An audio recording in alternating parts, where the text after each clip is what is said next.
हाँ, तो प्यारे बच्चों, जैसा कि यूपी बोर्ड का एग्ज़ाम जो है नज़दीक है, तो इसलिए हम बच्चों को एग्ज़ाम की तैयारी कराने के उद्देश्य से आज अपनी क्लास शुरू करने चल रहे हैं। जिस क्लास में हम लोग एग्ज़ाम की दृष्टि से महत्वपूर्ण एक टॉपिक है, जिसका नाम है प्रकाश का अपवर्तन, जो कि यूपी बोर्ड हिंदी मीडियम के लिए है। तो आज हम लोग इसी टॉपिक पर चर्चा करेंगे और इसी के बारे में पढ़ाई करेंगे। तो हमको जानना है कि प्रकाश का अपवर्तन किसे कहते हैं, ठीक है? तो देखिए, जब क्या होता है कि कोई प्रकाश एक माध्यम से चलकर, जैसे ये दो माध्यमों का तल हो जाए, ठीक है? जिसके इधर नीचे का जो माध्यम है वो कुछ दूसरा हो जाए, ऊपर का जो माध्यम है वो कुछ दूसरा हो जाए। एग्जाम्पल के लिए, जैसे मान लीजिए नीचे जल भरा है और ऊपर वायु है। ऊपर क्या है? वायु है। तो अगर प्रकाश क्या करे, वायु से जल में प्रवेश करे, या कभी ऐसा हो कि जल से वायु में जाए या वायु से कांच में जाए, तो इस प्रकार से कभी भी जब प्रकाश एक माध्यम से दूसरे माध्यम में प्रवेश करे, जब प्रकाश एक माध्यम से दूसरे माध्यम में प्रवेश करे, तो जो है प्रकाश क्या होता है कि जैसे ऐसे आया तो वो उसको जाना ऐसे सीधा चाहिए, परंतु वो सीधा ना जाकर अपने मार्ग से थोड़ा सा विचलित तो हो जाता है। ठीक कुछ इस प्रकार से हो जाता है विचलित अपने मार्ग से। तो ये जो प्रकाश अपना मार्ग बदल दे रहा है एक माध्यम से दूसरे माध्यम में जाने पर, या कह सकते हो कि ये जो प्रकाश अपने मार्ग से विचलित हो जा रहा है एक माध्यम से दूसरे माध्यम में जाने पर, इसी घटना को हम लोग क्या कहते हैं? प्रकाश का अपवर्तन कहते हैं। तो अगर इसको हमको डिफाइन करना है तो इसको डिफाइन कैसे करेंगे? तो हम बोलेंगे कि जब प्रकाश एक माध्यम से चलकर दूसरे माध्यम में प्रवेश करता है, एक माध्यम से चलकर दूसरे माध्यम में प्रवेश करता है, तो वह अपने मार्ग से विचलित हो जाता है, और इसी घटना को प्रकाश का अपवर्तन कहते हैं। अब हम लोग आगे पढ़ेंगे अपवर्तन के नियम। आगे पढ़ने वाले हम लोग अपवर्तन के नियम। तो देखिए, अपवर्तन के नियम क्या है? तो जैसे ये हो गया दोनों माध्यमों का तल। क्या है ये? दोनों माध्यमों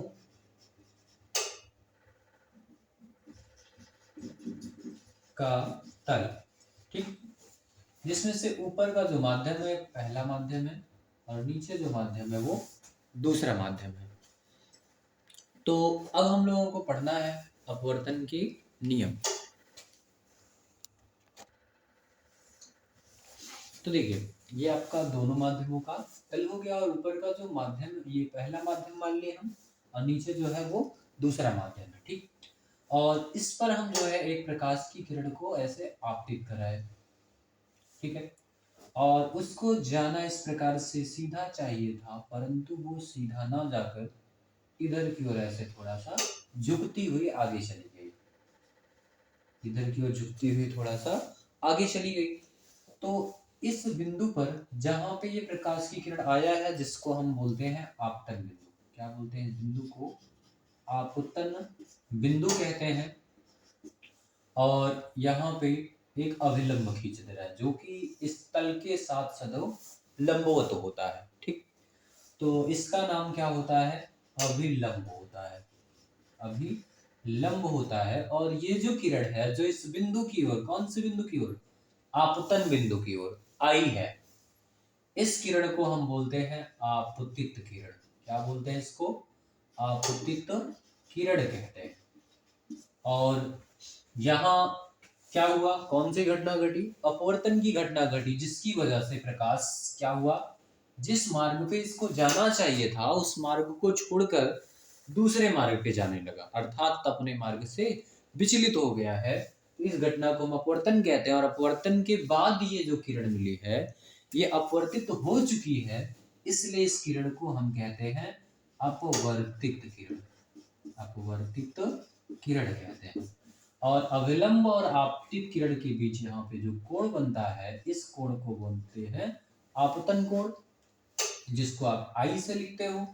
ये कोण आपका कौन सा कोण है? आपतन कोण है, आपतन कोण। और यहाँ पे जो ये एंगल बनता है इसको हम बोलते हैं अपवर्तन कोण, जिसको आप किससे लिखते हो, आर से, जिसका नाम क्या है, अपवर्तन कोण। ठीक, अब देखिए हमको नियम पढ़ने हैं अपवर्तन के, तो अपवर्तन के दो नियम होते हैं। सबसे पहले हम पढ़ेंगे प्रथम नियम, प्रथम नियम।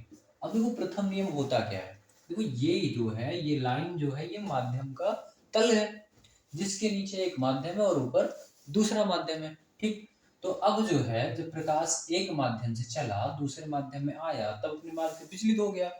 तो ये जो पहला नियम है ये बताता है कि ये जो आपतित किरण है, कौन सी किरण भैया, आपतित किरण, आपतित किरण। ठीक, और कामा दूसरी किरण कौन सी है, या ये कामा हमने अविलंब कौन से बिंदु पे खींच के रखा है, तो आपतन बिंदु पर। तो कामा आपतन बिंदु पर खींचा गया, खींचा गया अभिलंब, अभिलंब तथा, तथा तीसरी किरण कौन सी है, अपवर्तित किरण, अपवर्तित किरण। ये तीनों जो होते हैं इसी तल में होते हैं, ये जो दोनों माध्यमों का तल है इसी तल पर होते हैं। तो वही लिखेंगे, आपतित किरण आपतन बिंदु पर खींचा गया अभिलंब तथा अपवर्तित किरण तीनों एक ही तल में होते हैं, तल में होते हैं। ठीक, तो ये होता है प्रकाश के अपवर्तन का पहला नियम। अब हम लोगों को पढ़ना है प्रकाश के अपवर्तन का दूसरा नियम, जो कि मोस्ट इंपॉर्टेंट है। तो द्वितीय नियम यहाँ पे पढ़ेंगे हम लोग, द्वितीय नियम। तो देखिए दूसरा नियम क्या कहता है, ये जो आपतन कोण है इसकी जा, आपतन कोण की जा, जिसको हम अंग्रेजी में बोलते हैं साइन, जा की अंग्रेजी क्या होती है, साइन। और आपतन कोण की जा इसलिए इसको हम साइन आई से लिखेंगे। तो आपतन कोण की जा तथा अपवर्तन कोण की जा, अपवर्तन कोण की जा, कोण की जा, जिसको हम कहेंगे साइन। अपवर्तन कोण की जा है तो आर का अनुपात, का अनुपात नियतांक होता है। क्या होता है, नियतांक होता है या नियत रहता है, जिसको हम लिखते कैसे हैं। अब देखिए फार्मूले के रूप में इसे हम कैसे लिखेंगे, तो यहाँ देखिए आपतन कोण की जा, जिसको आप किससे लिखे हो, साइन आई से, तथा अपवर्तन कोण की जा, जिसे आप किसको लिखे हो, साइन आर से, का अनुपात, अनुपात का मतलब बटा। ठीक, नियतांक होता है जिसको हम किससे लिखते हैं, नियतांक होता है तो इसको किससे लिखेंगे, नियतांक होता है तो बराबर क्या लिख देंगे, नियतांक लिख देंगे। ठीक, और जिसे हम ऐसे भी लिखते हैं sine i upon sine r is equal to N.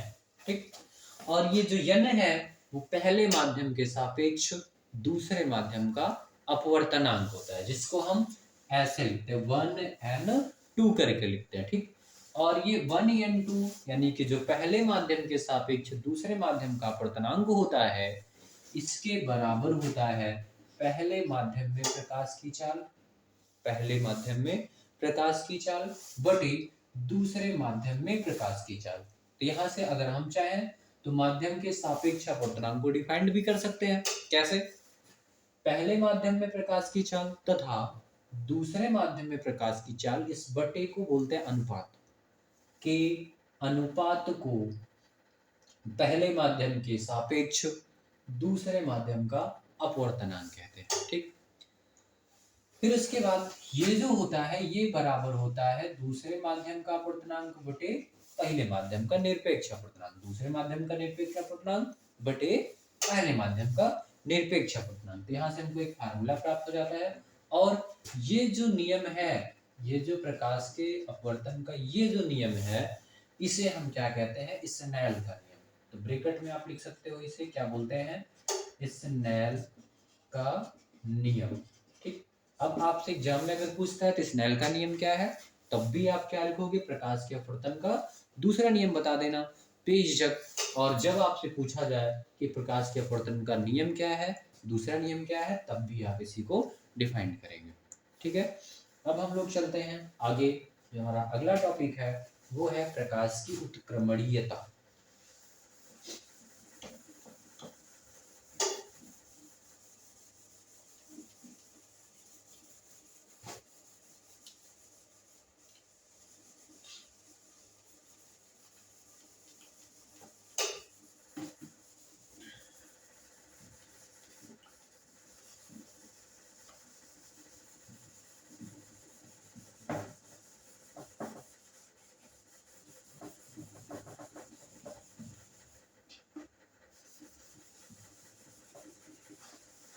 देखिए, अब हमको पढ़ना है प्रकाश की उत्क्रमणीयता।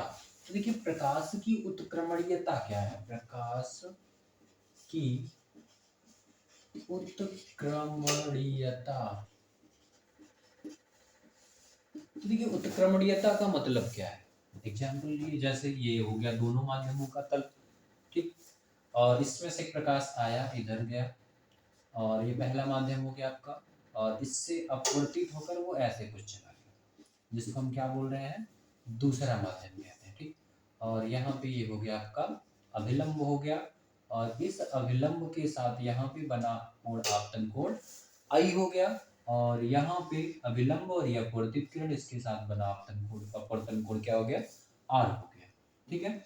अब ध्यान से देखिए, तो इसमें स्नेल का नियम लगाएगा हम। तो स्नेल के नियम से, स्नेल का नियम हमने पढ़ा अभी जस्ट, कि sine i upon sine r बराबर 1/2, ये पढ़ा हमने। ठीक।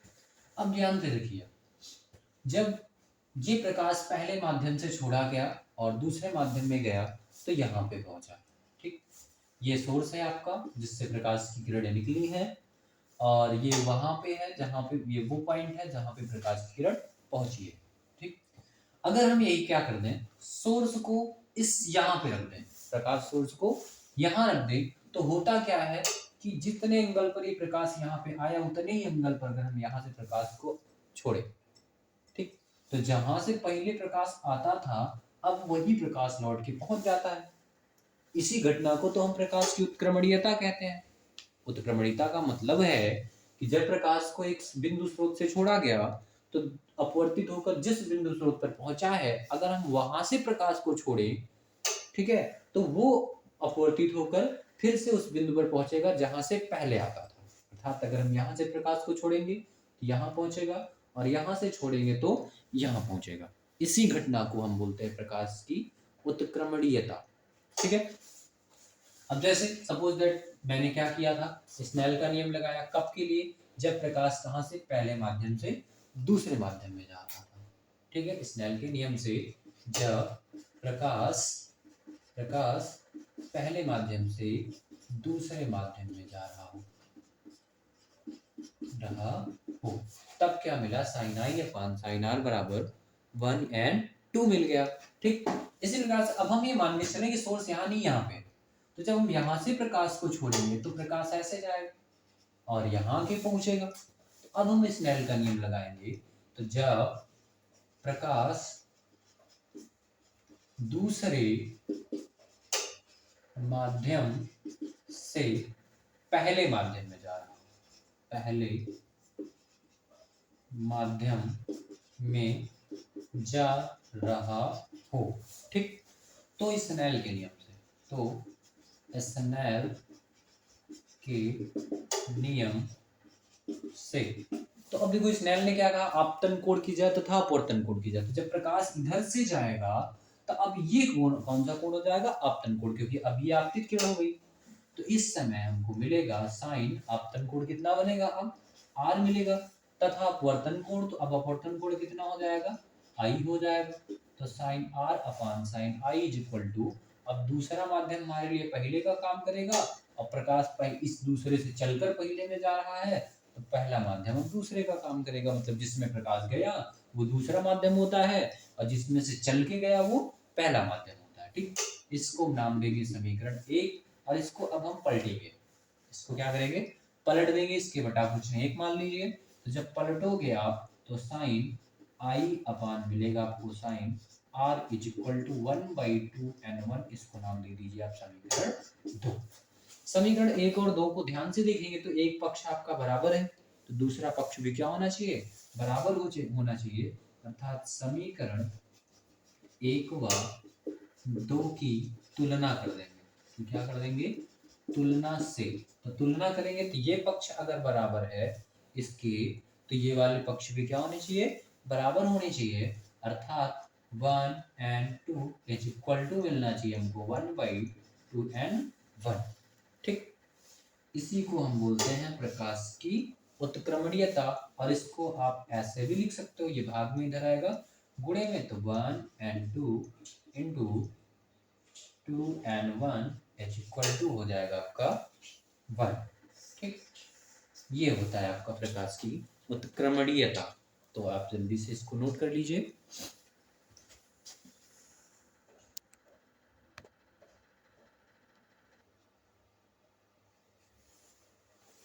तो देखिए, अब हम लोगों को पढ़ना है क्रांतिक कोण। इससे रिलेटेड महत्वपूर्ण टॉपिक है क्रांतिक कोण। ठीक, अब देखिए इसके लिए कुछ चीजों का जानना अति आवश्यक है। जैसे नंबर 1 है अपना, जब तो कंडीशन 2 हो सकती है, प्रकाश के अपवर्तन के लिए 2 कंडीशन हो सकता है। तो नंबर 1 है जब प्रकाश सघन से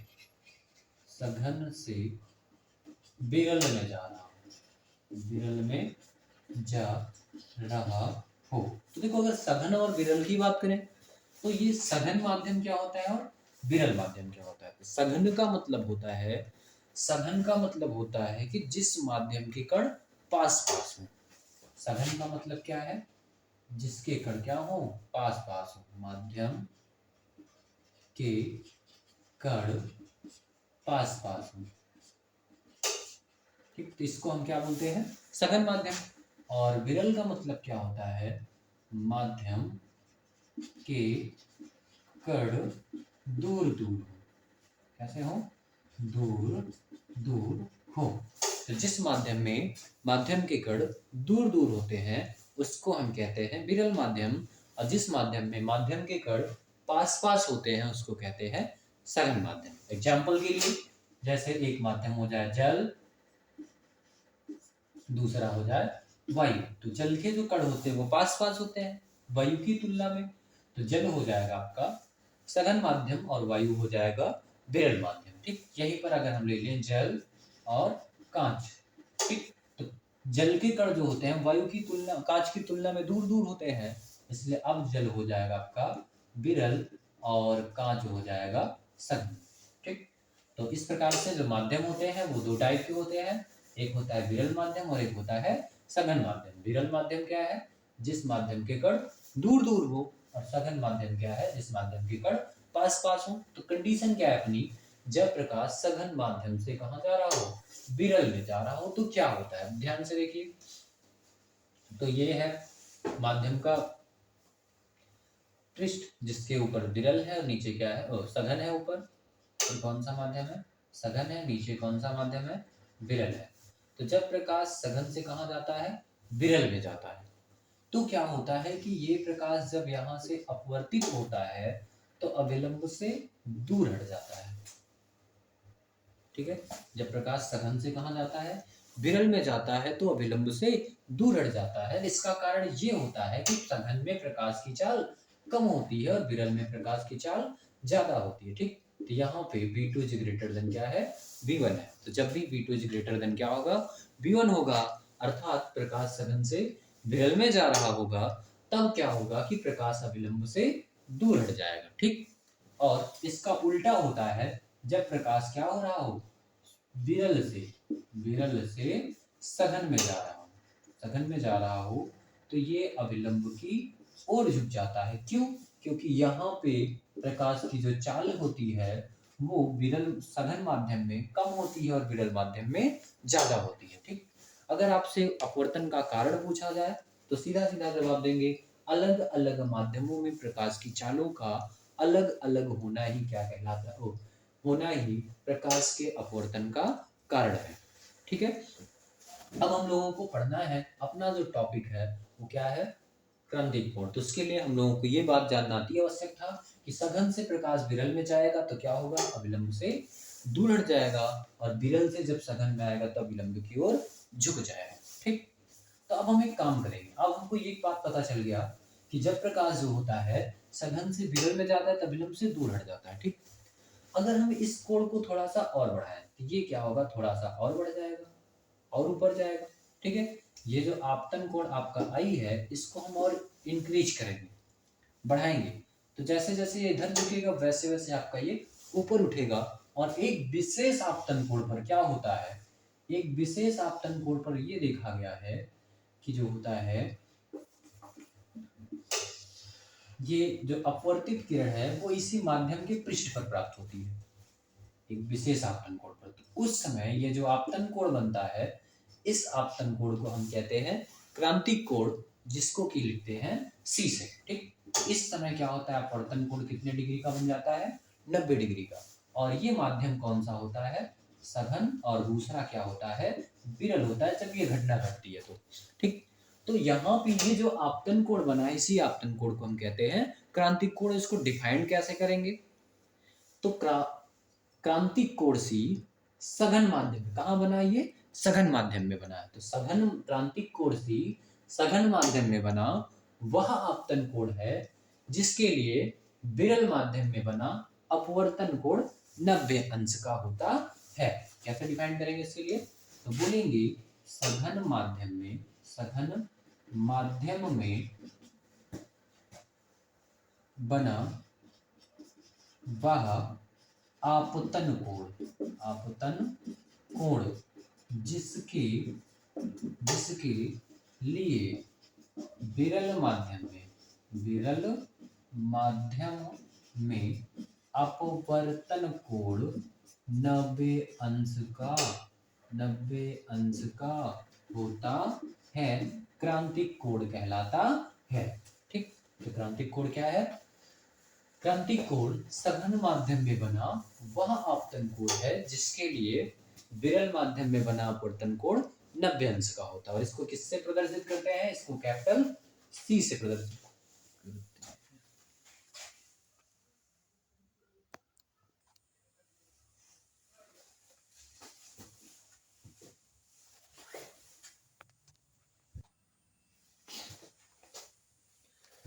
हाँ, तो वो थोड़ा सा लाइट की समस्या हो गई थी, तो हम लोग पढ़ रहे थे क्रांतिक कोण। ठीक है, तो इसके लिए अब हम लोगों को पढ़ना है फार्मूला।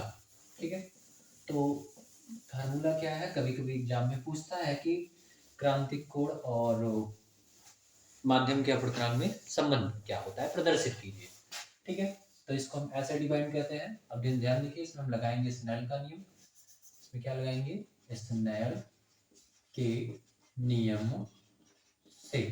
ठीक, तो स्नेल का नियम क्या होता है कि आपतन कोण की जाए तो हम इसको लिखेंगे साइन, देखो स्नेल का नियम है क्या आपका, sine i upon sine r is equal to n, ये 1 एंड 2। ठीक, जिसमें ये पहला माध्यम है और ये आपका क्या है, दूसरा माध्यम है। ठीक है, तो विरल जो माध्यम है ये यहाँ पे होना चाहिए वायु या निर्वात होना चाहिए। क्या होना चाहिए, वायु या निर्वात, तभी अपना क्या होता है, क्रांतिक कोण बनता है। ठीक है, ज्यादातर कंडीशन में। तो यहाँ पे वायु या निर्वात का जो अपवर्तनांक होता है वो 1 से लिखा जाता है। वायु या निर्वात के लिए N2 बराबर क्या हो जाएगा, 1 होता है। ठीक, तो यहाँ पे क्या करेंगे हम, साइन आई, आपतन कोण कितना है आपका, C है, तो यहाँ पे लिख देना है आपको sine C upon sine R। अपवर्तन कोण कितना है, 90 डिग्री का है, तो 90 डिग्री को 1 N2 बराबर आपने पढ़ा N2 अपॉन N1 होता है, N2 अपॉन N1 होता है, और N2 की वैल्यू आप कितना देख रहे हो, तो दूसरे माध्यम का जो अपवर्तनांक है वो 1 है और पहले माध्यम का अपवर्तनांक जब n2 1 हो जाएगा तब n1 बराबर क्या लिख देना है आपको, n लिख देना है। ठीक है, तो यहाँ पे साइन c अपान ये साइन 90 है आपका, साइन 90, और साइन 90 की वैल्यू क्या होती है, 1 होती है, और n2 कितना हो गया आपका, 1 हो गया, और n1 कितना हो गया, n हो गया।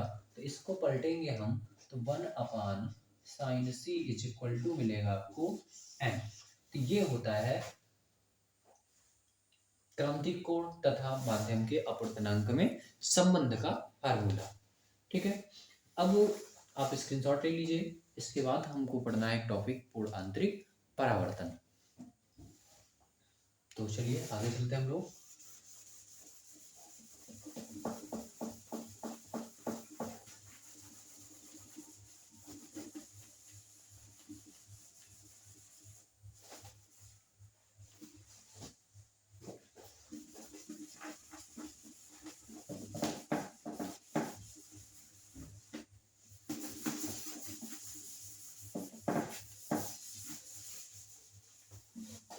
तो अब हम लोगों को पढ़ना है पूर्ण आंतरिक परावर्तन। पूर्ण आंतरिक परावर्तन, तो देखिए पूर्ण आंतरिक परावर्तन क्या है, वो छोटा सा टॉपिक है और वीडियो भी लंबी हो रही है, इसलिए अब हम लोग यही इसी के साथ विराम लेंगे। तो देखिए हमने अभी अभी जस्ट पढ़ा कि एक विशेष आपतन कोण पर, जिसको हम लोग कहते हैं क्रांतिक कोण, उस पर ये विरल माध्यम में बना अपवर्तन कोण 90 डिग्री का हो जाता है, ऐसा अभी अभी पढ़ा। ठीक, अगर हम क्या कर दें, इस कोण को थोड़ा सा और बढ़ा दें, ये जो आपतन कोण है सघन माध्यम में बनने वाला, इसको हम थोड़ा सा और इंक्रीज कर दें, बढ़ा दें, तो ये वाला थोड़ा सा और बढ़ जाएगा कोण। और जब ये और बढ़ जाएगा तो होगा क्या कि ये जो प्रकाश अभी इसी माध्यम के पृष्ठ पे जा रहा था, ये अब इधर जाने लगेगा। ठीक है, कब, जब ये आपतन कोण जो है इसको हम बड़ा कर देंगे, किससे, क्रांतिक कोण से। ठीक है, और कौन से माध्यम में बना है, सघन माध्यम में। ठीक, तो इस समय जो है पूरा का पूरा प्रकाश जो सघन माध्यम से चला था वो फिर से सघन माध्यम में वापस लौट जाता है, विरल माध्यम में बिल्कुल नहीं जाता है। ठीक है, तो इसी घटना को बोलते हैं पूर्ण आंतरिक परावर्तन। तो पूर्ण आंतरिक परावर्तन को डिफाइन कैसे करेंगे, जब हम, यदि हम सघन माध्यम में बने क्रांतिक आपतन कोण को क्रांतिक कोण से भी अधिक बढ़ा दें, तो इस समय प्रकाश विरल माध्यम में बिल्कुल नहीं जाता, बल्कि संपूर्ण प्रकाश सघन माध्यम में वापस लौट जाता है। इसी घटना को बोलते हैं पूर्ण आंतरिक परावर्तन। तो इसको डिफाइन कैसे करेंगे, यदि यदि सघन माध्यम में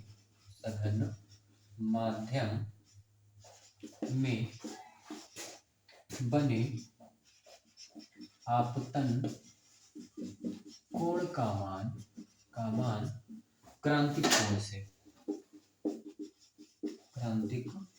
कोण से अधिक कर दिया जाए, क्रांतिक कोण से अधिक बढ़ा दिया जाए, अधिक बढ़ा दिया जाए तो बढ़ा दिया जाए तो प्रकाश विरल माध्यम में नहीं जाता है, विरल माध्यम में नहीं जाता है, बल्कि संपूर्ण प्रकाश सघन माध्यम में वापस लौट आता है। इसी घटना को पूर्ण आंतरिक परावर्तन कहते हैं। ठीक है, तो अब हम लोगों को इस चैप्टर में जो भी इंपॉर्टेंट चीजें पढ़नी थी वो पढ़ लिए हैं। अब इसके कुछ न्यूमेरिकल्स हैं जो हम आपको अगली वीडियो में बताने वाले हैं। तो तब तक हम आपसे विदा लेते हैं। सभी को बाय बाय।